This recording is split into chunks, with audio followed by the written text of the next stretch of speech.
सोचिए, अगर आज आपकी मृत्यु हो जाए तो आपकी आत्मा सबसे पहले कहाँ जाएगी? स्वर्ग या नरक नहीं, बल्कि एक ऐसी नदी के किनारे जिसका नाम सुनते ही यमदूत भी कांप जाते हैं, वैतरणी नदी। कहा जाता है इस नदी को पार किए बिना कोई भी आत्मा यमलोक के मार्ग पर आगे नहीं बढ़ सकती।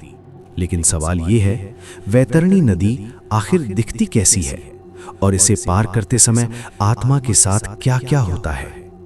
गरुड़ पुराण में वर्णन मिलता है कि मृत्यु के बाद आत्मा को जिस मार्ग से ले जाया जाता है उसे यमलोक का मार्ग कहा जाता है।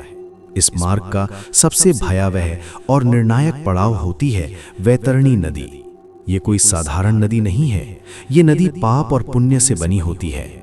जिसने जीवन में जैसे कर्म किए होते हैं, आत्मा को वैसी ही वैतरणी दिखाई देती है। आइए आपको बताते हैं कि कैसी दिखती है वैतरणी नदी। गरुड़ पुराण के अनुसार वैतरणी नदी का जल नहीं बल्कि खून, मवाद, कीचड़ और गंदगी से भरा हुआ होता है। इस नदी में जगह जगह नुकीले पत्थर, कांटे और जहरीले कीड़े होते हैं। कहा जाता है कि इसमें सांप, बिच्छू, मगरमच्छ और अजीब अजीब राक्षसी जीव रहते हैं जो आत्मा को देखकर उस पर झपट पड़ते हैं। जैसे ही आत्मा यमलोक मार्ग पर चलती हुई वैतरणी नदी के तट पर पहुंचती है, वहां पहले से खड़े होते हैं यमदूत। उनके चेहरे डरावने, आंखें लाल और हाथों में लोहे की गदा होती है। यमदूत आत्मा से कहते हैं, अब तुम्हारे कर्मों की परीक्षा होगी। पुण्यात्मा और पापी के लिए अलग अलग दृश्य। जो आत्मा जीवन में दान, सत्य, धर्म और नाम जप करती है, उसके लिए वही वैतरणी नदी एक साफ और शांत जलधारा बन जाती है। कहा जाता है कि ऐसी आत्मा को एक दिव्य गाय दिखाई देती है जिसकी पूंछ पकड़कर वो आसानी से नदी पार कर लेती है। लेकिन जिसने जीवन में पाप, छल, नशा, हिंसा और अधर्म किया होता है, उसके लिए वही नदी अग्नि से भरी, बदबूदार और पीड़ा से भरी बन जाती है। पापी आत्मा को वैतरणी नदी में धक्का देकर गिरा दिया जाता है। जैसे ही आत्मा नदी में गिरती है, नुकीले पत्थर उसके शरीर को चीरते हैं, सांप उसे डसते हैं और मगरमच्छ उसे खींचते हैं। आत्मा चिल्लाती है, लेकिन उसकी आवाज कोई नहीं सुनता। कहा जाता है कि इस नदी में हर कदम पर आत्मा अपने किए हुए पापों को जीवंत रूप में देखती है। वैतरणी नदी पार करने के बाद भी यात्रा खत्म नहीं होती।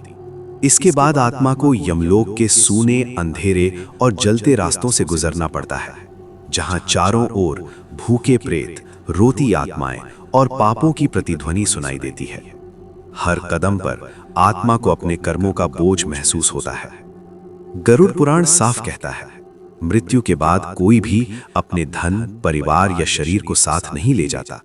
साथ जाता है तो केवल कर्मों का हिसाब। जो जीवन में भगवान का स्मरण करता है, दान पुण्य करता है और किसी का दिल नहीं दुखाता, उसके लिए वैतरणी नदी सिर्फ एक औपचारिक मार्ग बन जाती है। सोचिए, अगर आज ही हमें वैतरणी नदी के सामने खड़ा होना पड़े तो क्या हम उसे पार कर पाएंगे, या फिर वही नदी हमारी सबसे बड़ी सजा बन जाएगी?